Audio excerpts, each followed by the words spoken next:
Hello, everybody, and welcome to my first ever video in a while, actually.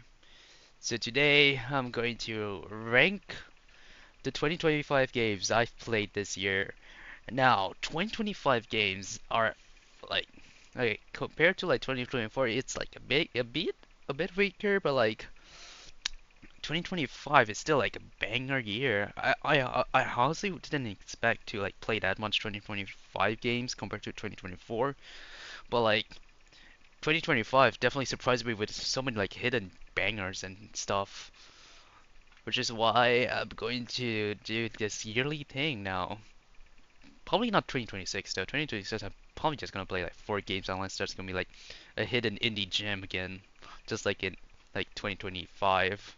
I mean, Silksong DLC is going to release next year as well, so like who knows? Maybe something else will release like it, like a Shadow Drop or something. I doubt it, but like. Eh, it's the game industry. You may never know. Alright, enough yapping. Time to rank this stuff. This is just 2025 games, by the way. When it comes to like overall games I've played, there's like a lot more games I've played actually. But yeah. Also, there's some games I'm not going to rank, even though I have played them, like Repo, because I haven't like played them enough. But I'm going to rank Peak because I've played that game like enough to like judge it. Speaking of which, where is Peak? Peak. Now, Peak food is really good. Like A or B tier. You know what? To make it easier, I'm just gonna put it like nine. No, that's not how you spell it. Right, nine. Actually, just yeah. To make it simple, 7, 6. I don't think I hate like necessarily any game except for one, which is like you could guess which one this is. um, I'm just gonna put here, and I'm just gonna talk about Peak. Peak is a really good game. I really like Peak. It's another friend swap game. Who could guess? And friend swap games usually die out pretty quick, but like Peak is still actually still standing pretty strong compared to like Repo or like Lethal Company, for example. Even though I like both games, especially Repo, I'm really liking Repo. I just you know I, my friends schedule me busy at times as well, so we can't really consistently play it. But like Peak, when we play Peak, when we're they're not busy and stuff, it's really fun. I like the climb mechanics and the randomness with the mountains is pretty fun. The only problem is, honestly, there's some like dead air time where there's like really nothing else to do in the game after a certain while, so it just gets pretty boring. And yeah, if you're not playing with a friend, it's pretty alright, but like it's like it's way better if you're like playing with a friend, of course. So like yeah, that's why I really like it. Like the climbing mechanic is also really good. So yeah, I think I already said that. All right, so we planted. Oh boy, where do we even begin? Okay, so although I was really hoping that Replanted was at least good, man. I want something good out of this goddamn series, man. This franchise that I obsessed with. Albeit I'm obsessed with only 2 of the games, but like, I mean, I used to like Plants vs Zombies 2 as well, but like they basically butchered it. Like, there's like, I mean, to be fair, it makes sense why the other team is like focusing on Plants vs Zombie 3, which is in development now. But like in PvZ too, I mean, at least just you know let it die. But like of course, PopCap and EA likes money, so like they like I forgot what it's called, but like I think they freelance it to like a another studio, and that studio is working on PvZ too, and that's why it's like gotten really bad. Okay, so we planted. Back on topic. We planted. It's a bad game. I mean, no, not really. It's still PvZ. It's a good game, but the reason why I hate it is because it basically ruined what I liked about the original. Not just the, I mean, sure, the gameplay is the main focus of the game, but like the atmosphere, the design, the music, everything else, basically bullshit in this game remastered thing. Although I heard some of it is fixed. The problem is, why not just, fix the issue before it, released? It's really hard for like AAA developers these days to actually like do that. But like, please just delay the game, man, or like think before, doing something so, you know, stupid. And also, one of the developers is also, funnily enough, you know, really competent, I think. I mean, no harm for the developers, by the way. I'm okay for the developers or like studio management, I guess. I mean, no harm when I say this. You know, I'm just a passionate fan who just really disappointed at this game. But like really AI upscale on the game, really, goddamn.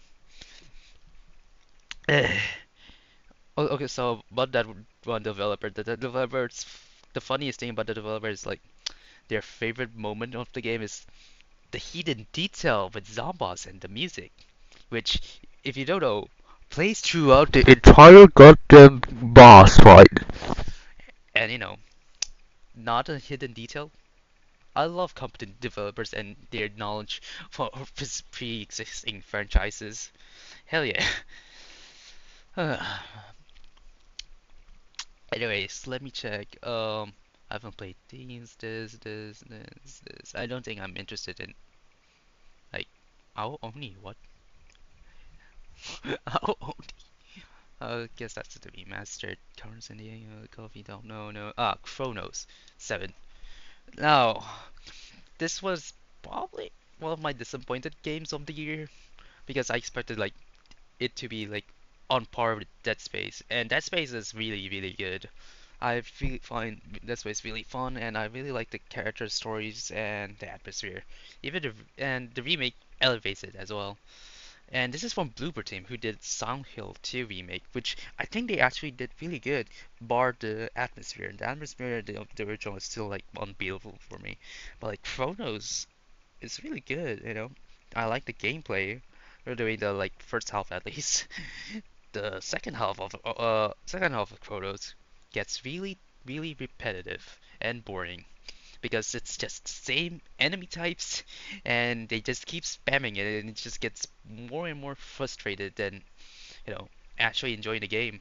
And this game is also really confusing whether it wants to be a survival horror game or an action survival horror game because it plays like a action survival, I mean action game, action horror game, but like it also has the inventory management system of a survival horror game. I mean, like sure, Resident Evil 4 also has like a limited like inventory space, but like at least that inventory space is pretty big and manageable. While Chronos, is really tiny. It's more comparable to the older Resident Evil games like RE1 and 2. Give me a sec.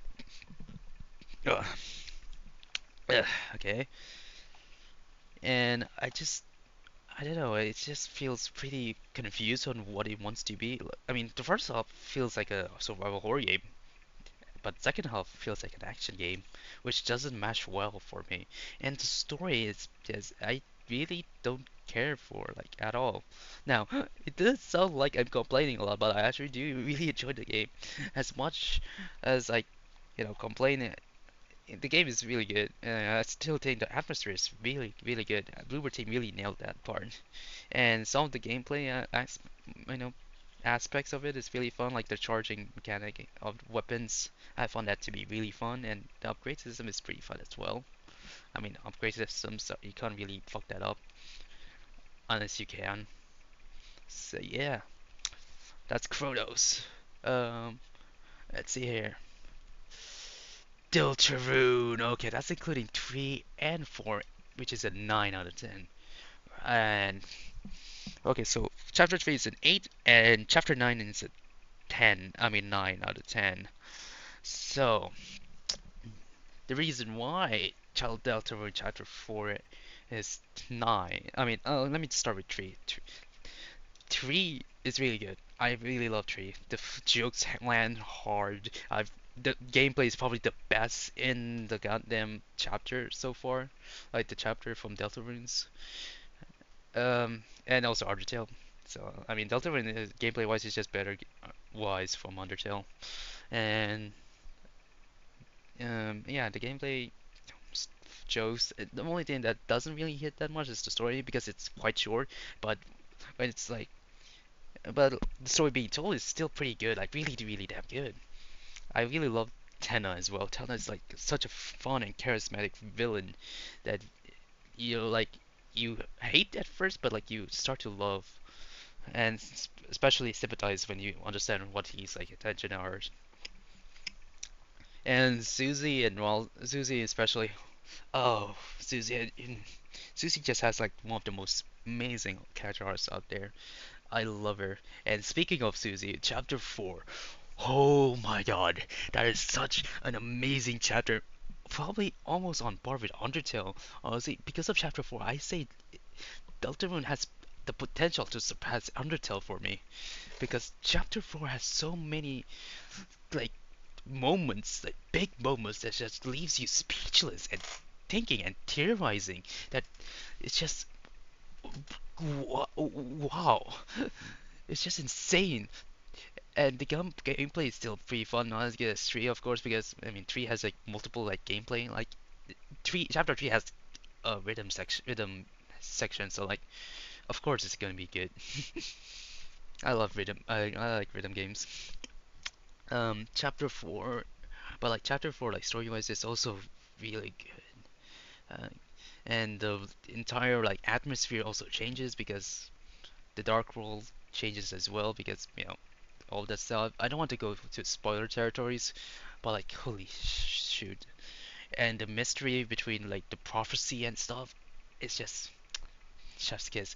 And I just I can't wait for chapter 5 honestly. I just want to play more Deltarune. I want to consume more Deltarune. I want to feel more Deltarune. Okay, that's just getting weirder. Alright, I'll probably need to change out. Oh, Death Stranding 2! Not Game of the Year. I need to make a new one. Game of the Year is like a game that it's my favorite, so yeah.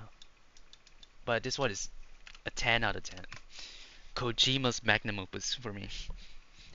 It's just basically the story is just fantastic. The gameplay is improved from the first one. The VTs are less annoying, and vehicles actually, not OP as shit. There's actually like some consequences on just not driving like recklessly, and the combat is much more, you know, fun, I suppose. I still think the first game is still pretty fun, but like it's just Destiny 2's gameplay is just way way better in my opinion. I just find it way more fun, and the story also elevates it as well. Probably one of the best Kojima story-wise, but I still prefer Metal Gear Solid 2 when it comes to story and presentation, I suppose. But Destiny 2 is pretty close. Kojima's just really good at making second games, I suppose. And I usually don't care about graphics, but like Death Stranding 2's graphics is just mind-blowing, like really mind-blowing. And the fact that it loads really, really fast is also another plus. That it's just, god damn it, Kojima's such a good goat, man. Let me just check. Okay, okay. So like, next game is um Digimon. Lots of these. And yeah, there's still like these four games actually with the letter D. So late. I play a lot of D games apparently. Okay, so like Digimon, 8 out of 10. I love Digimon. This is actually my first ever like Digimon related media I've touched, and it's really good. I've never touched the series at all. I've heard of it. I've known like some Digimons like Agumon, Melgreymon, Skullgreymon, lots of Greymons. Basically, just the Greymon line. Renamon as well, the yellow furry thing that furries love. But beside, and also Angelmon of course, and Devamon. But like besides those, I don't know much about like Digimon, and because of this game, I basically know almost all Digimon now.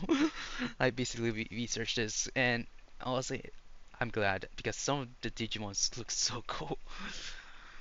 Anyways, so the game itself is really fun. I like the gameplay loop. The gameplay loop is snappy and fun, and there's like times two speed. So like if you want to grind, it's like really fast, or like grind for like specific Digimon because it's different from Pokemon. Because in Pokemon you catch with balls, in here you just need to commit genocide with the digital monster things, and they'll be converted to to your Digimon instead.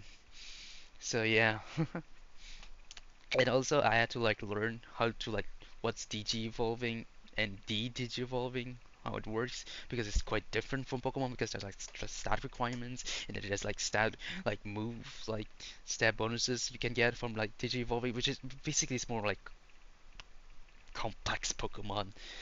It's basically like yeah, basically like teenager were like Pokemon wise, and like skill wise.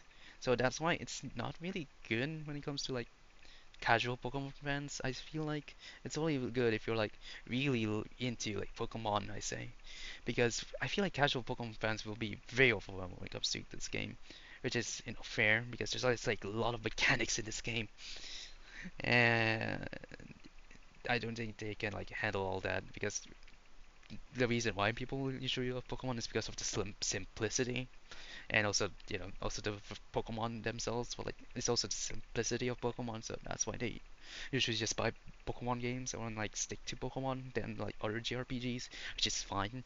Just don't crap on like other JRPGs, which is okay to me. Okay, don't don't crap on like other JRPG games like a certain game fan base at least. But like the only reason why it's not higher for me, even though I really love the gameplay, is just the story. The story gets pretty boring at the middle, and the MC is pretty. His like relevance to the plot gets lessened once you understand like the big plot twist, which is kind of sad because I kind of like the MC's design and like their character, I guess. I mean, specs of characters at least. It's a silent character of all. No silent character can be as goated as Makoto Yuki. Maybe actually Lucas is also pretty close. And yeah, so my main point was the um story, but like the world design is also really good. I forgot to mention that. I have like this like scattered brain thoughts when it comes to reviews, so it's really like scattered. So yeah. Alright, Blueprints. I actually plan to like play Blueprints in 2026, so like maybe I'll give you an update once I finish it, maybe. Alright, Dispatch. Dispatch. Dispatch is fun. Oh, sometimes it sounds like hip hop, but it's not because the white guitar comes in. Like white guitar. Anyways, Dispatch. It's a good game. I mean, it's a good story game at least. Gameplay wise, I mean, it's whatever. It's fun. But, like, it's not really the main focus. The main focus is like the story because it's a story game, and the story is really damn fun. I played this during like chapter episode 3 and 4 when it came out, and boy was it fun. And just waiting like weekly of this like dispatch episodes is so fun. It reminds me of like Invincible, where you have to like wait for weekly and stuff, but instead you get like 2 episodes, which is even much more of a banger. And and honestly, the voice actors also did an amazing job, especially like the YouTubers. Like usually YouTubers just they're probably just in gotten like hired because they want like star fame from the YouTubers to like shill on the game, but like no, the YouTubers actually did an amazing job. Jacksepticeye and especially Moose Critical did such an amazing job. Like like also yes, the reason why I got this game is because of Moose Critical as owner, but like I didn't expect him to be one of my favorite character in the game because he's so damn funny. And I don't trust people who play Coop by the way over Sonar by the way. I don't trust you. Anyway, so like for my choices, by the way, it's Invisigal, Sonar, and Waterboy. I was almost choosing I was close to choosing Phenomenal Man, but like Waterboy has that potential man aura to him, so I hired him instead. But and yeah, and Fireboy is such a treat to watch. I recommend choosing over Phenomenal Man. Although Phenomenal Man is also funny. Waterboy's like character growth doing the whole thing was just a blast to watch. So I just recommend playing it, choosing him. And also Robert, the main character, is also really, really good. Aaron Paul did such an amazing job as him. I barely could guess it was Aaron Paul if, I didn't know beforehand it was Aaron Paul. So, yeah. And also the art style, being this cartoon like show is really good. I think I need water, but like, no, I have water besides me. Anyways, next one. Um, I'm gonna go with the easy one first. Then I'm gonna go for the big boy. Donkey Kong Cortez HD. Hmm, uh, I think yeah, probably no, yeah. That's, so Donkey Kong Country HD Returns. I've never played the original one, so that's why I count this one. And yeah, it's really fun. It's another Donkey Kong 2D platform game, which you know from the play ones I've played are usually just bangers after bangers. I haven't played Donkey Kong Country 3 yet, so like who knows, maybe that'll break the streak because I've not heard like a single thing said about that game. I don't know if it's good or bad. Probably mid. Probably, I know. Donkey Kong Country's Returns HD is a really fun challenger platformer game. I don't know what else to say. It's just really fun. The levels designs are really fun. Diddy Kong is still the best character of all time. Um, the bosses were fun, albeit some of them kind of stinky stink. Yeah, I think that's it. I'm not really good when it comes to like talking about like just platformers because the inherent, you know, enjoyability of platformers is that you actually play them and like feel them rather than just judging them on like talking points because you can't really tell a good platformer just by talking about it. You can't. The only way to know if the platform is good is that you play it yourself or just watch footage of it if it's like feels clunky or not. But even then, kinda, yeah. So that's why it's really hard to talk about Hot Shooters HD. But I do love this game. It's a really good game. And speaking of which, Bonanza is a 9 out of 10. It was a 9 out of 10 till like there's some like bits that I don't like doing like almost almost to the end. The ending part section is just masterpiece. I can't really complain with this one. But like before that, it's kind of iffy. 9 out of 10. It's eh, kind of boring, but albeit and I did 1% the game though. I got all the fossils. I got all the bananas, which is fun, But like finding all the bananas are kind of like Mario Odyssey moons. Some of them are just really easy to find, and just I feel like they're just there to like pad out the gameplay than just being a fun reward. I mean, to be fair, unlike my Odyssey, there's like incentive to like get the bananas because the bananas are like upgrades. So that's why I appreciate Bonanza more than Odyssey, and also prefer Odyssey, this game over Odyssey because there's more incentive to get the bananas than moons because moons are just collectibles, which is fine. I like moons, but like not not enough to collect 99 of them. And Bonanza's soundtrack is just amazing, just amazing. And the story is actually really, really good too. I honestly did not expect that. Although, yeah, it is still a simple story. It's still a really fun story to go, to watch as well. And Pauline is a fun character. And I actually don't know if she's annoying or not in the American dub.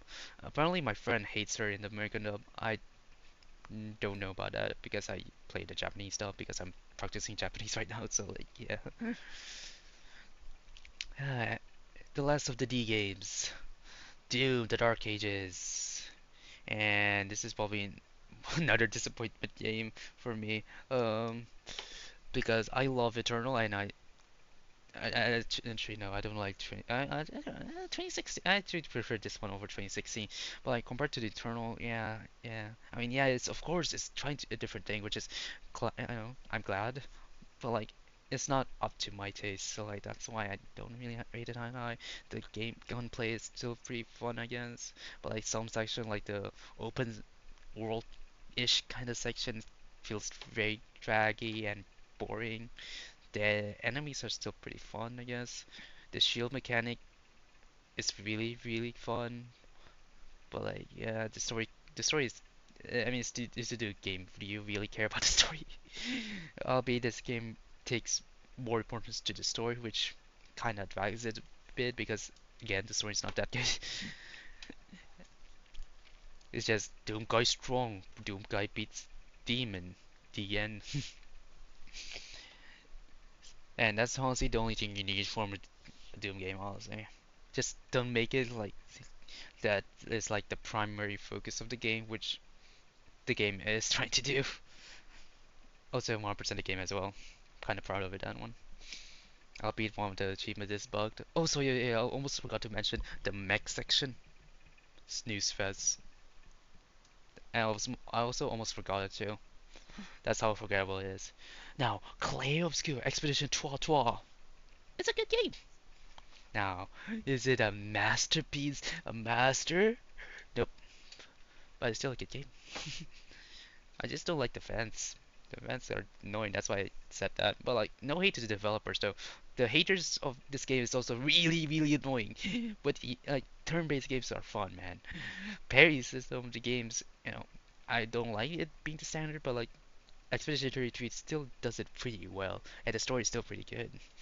And stop calling it as a bad game just because turn-based it's bad. Are we? This is just Baldur's Gate 3 again. Holy shit. Anyways,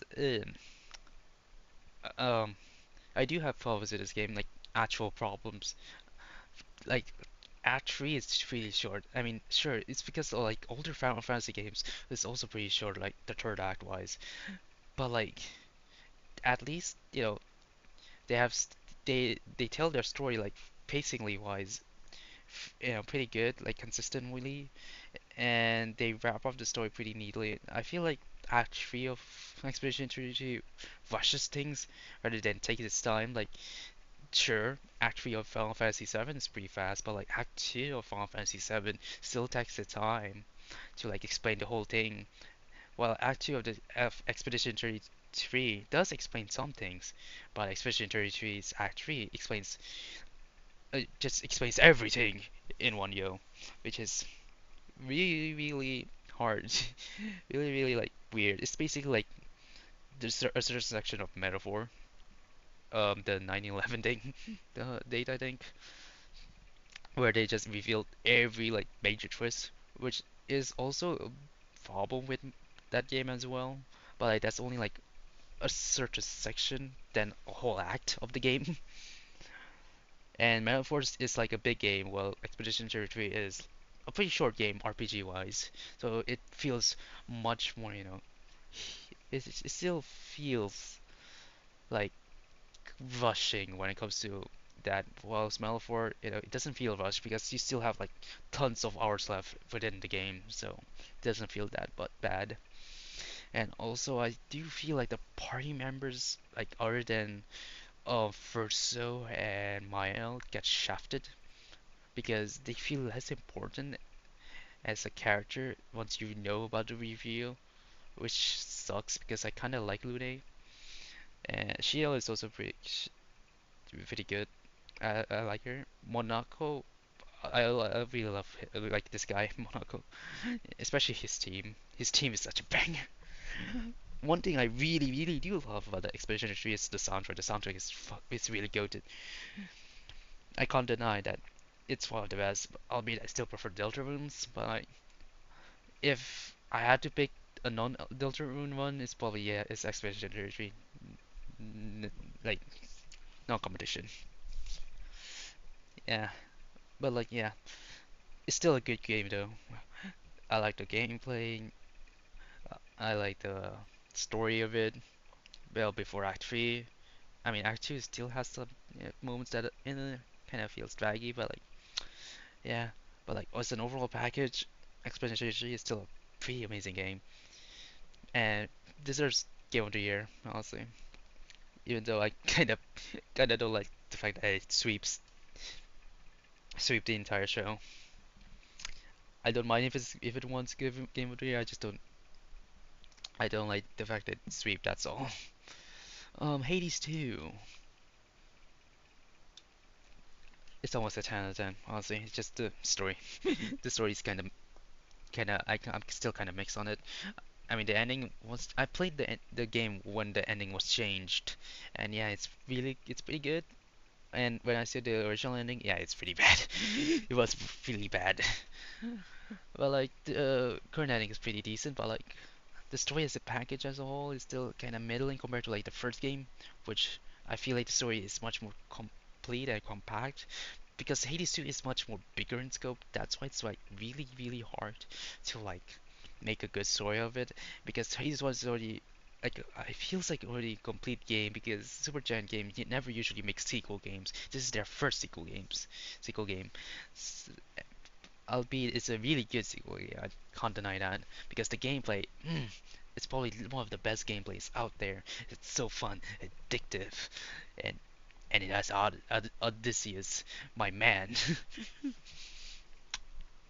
Yeah, uh, it's basically like the first game but better. Basically, that's all.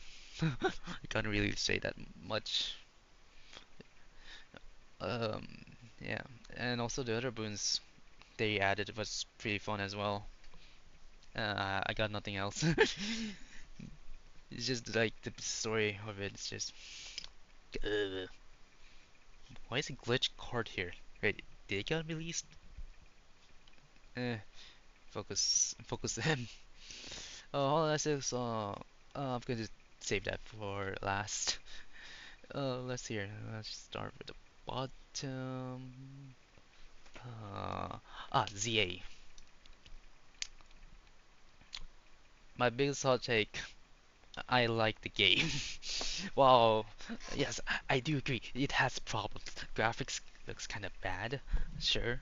And the open world of it is pretty bad. It's really barren. But like the rest, the gameplay, the catching, it's really fun. It's probably one of the best.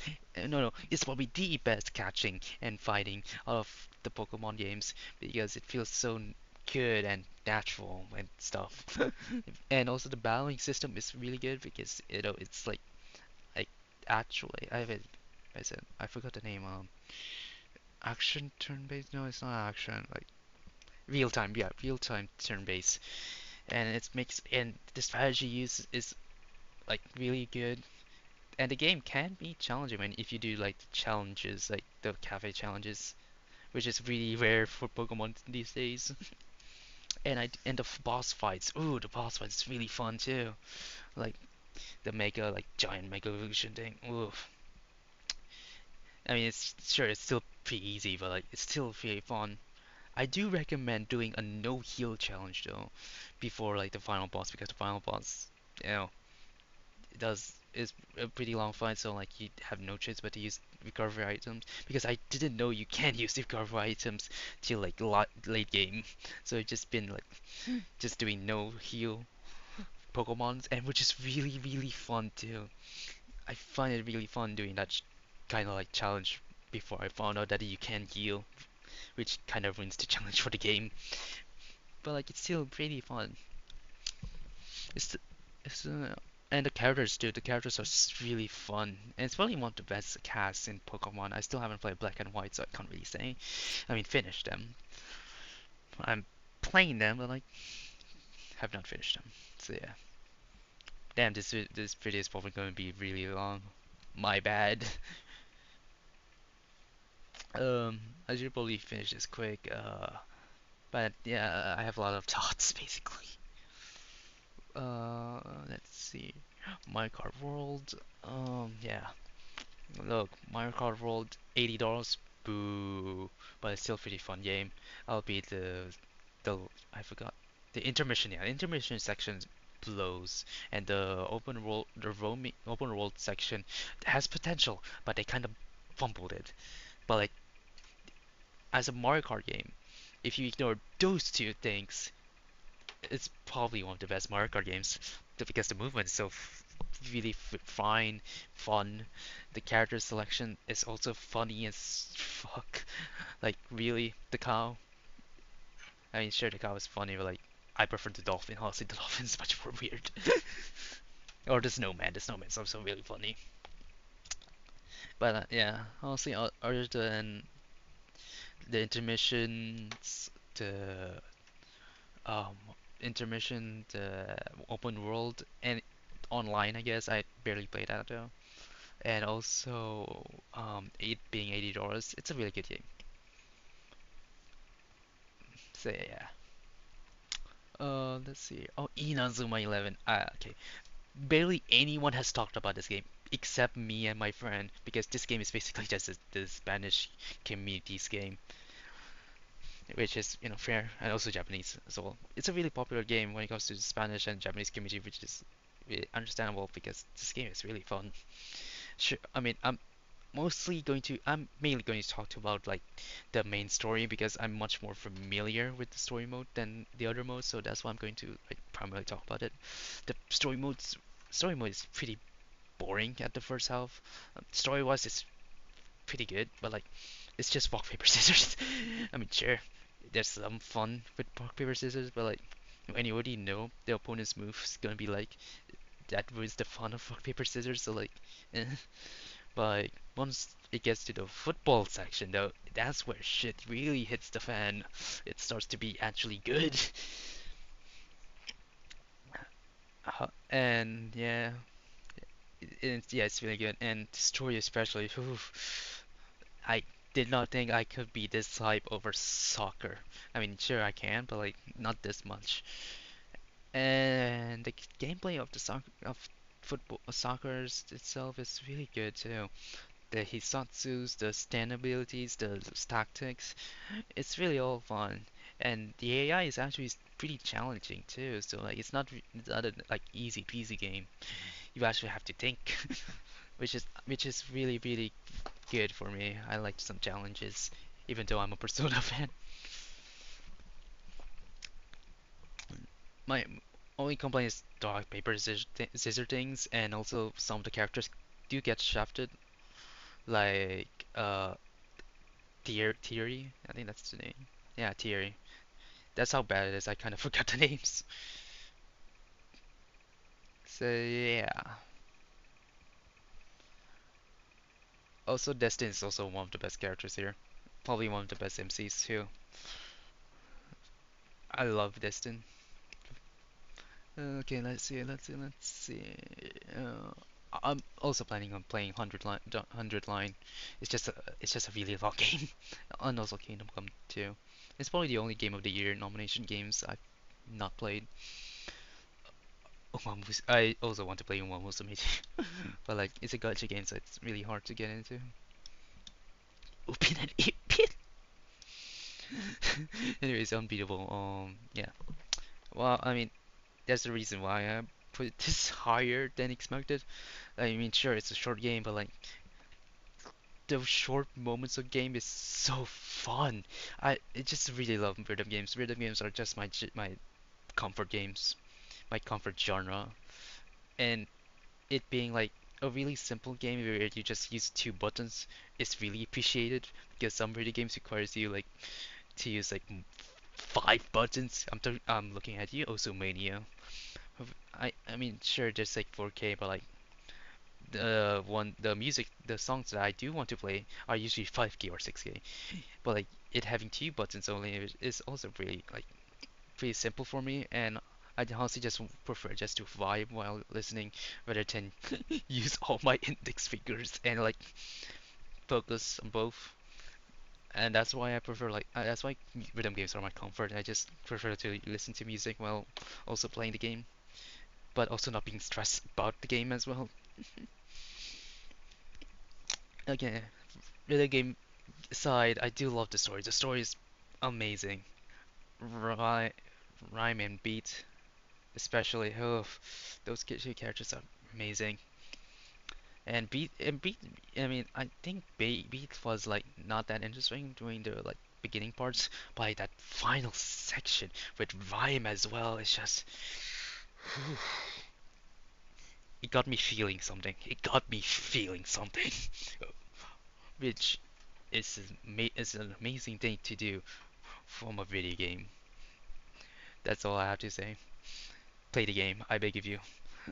Play any of these games except for like Mario Kart Volt, Doom, basically the AAA games that cost like a bajillion billion dollar. I mean, not $60 or like that much. Uh, Just play like the cheaper games that I mentioned, or there's 32. That's not a cheap game, but like it's Kojima. Support Kojima. Give Kojima his well-earned money. He needs it, or else he gets poor. Poor Kojima. Oh, let's see here. Call of Duty Slop. No. Eden Zero for some reason. Garden of Pan. I mean, I've watched my friend played it, so I mean, I don't know if that counts. Uh, more Ban. Katamari, no. If I'm planning on playing Raidou as well. I was planning on it like when it released, but like, I don't know. Stopped. I forgot about it, I guess. Um, I think that's it. Okay, there's this game, but like I have to remember. Is there like any other game that released? I don't think so. That I've played. I think it's just Silksong left. Yeah, I think it's just Silksong. Wait, no, Split Fiction. I also got Split Fiction. There you go. Okay, Split Fiction. It's a good game. I still prefer Peak as a co-op game though. Now, Split Fiction, fun game. It's really creative and the gameplay is really fun. And the final section is really visually fun and mechanically fun as well. But the one thing I didn't like is the story being damn annoying and bland. My friend loves it though, but like the entire time I just like has this like like I don't know how to say it like imagine this is my eyes and this is a line. That's basically my entire direction of the story. The story's just not good. That's why it's like ranked really low. If the story's decent, I could see it like being ranked this high, but for now, sadly the story's kind of bad. So yeah, I think that's actually it. Like actually it. Alright, it's time to talk about the big boy, my game of the year, Silksong. Biggest shocker, I not played Hollow Knight until Silksong was announced, and then I immediately went straight to Hollow Knight. And boy, was it worth it. Hollow Knight was amazing. It's a masterpiece. The atmosphere, the the world, the combat. It's all fun. It's all mesmerizing. And dare I say, Silksong is just a better version of it. And I didn't think that could happen, honestly. Actually, I did think it could happen because Team Cherry had fun with it, but like, I mean, this is the same game with Battle War, so I don't know.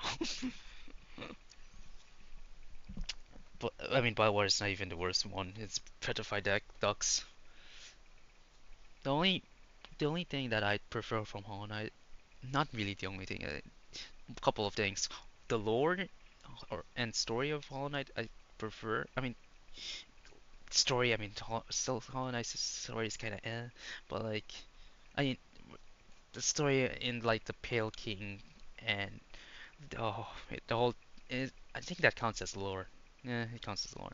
But the lore and atmosphere basically of Hollow Knight I prefer more, but like the story gameplay of Hollow Knight Silksong is, you know, I feel like much better. Except bosses. I feel like Hollow Knight bosses. peak higher, while Silksong bosses is just more consistent, which is fine.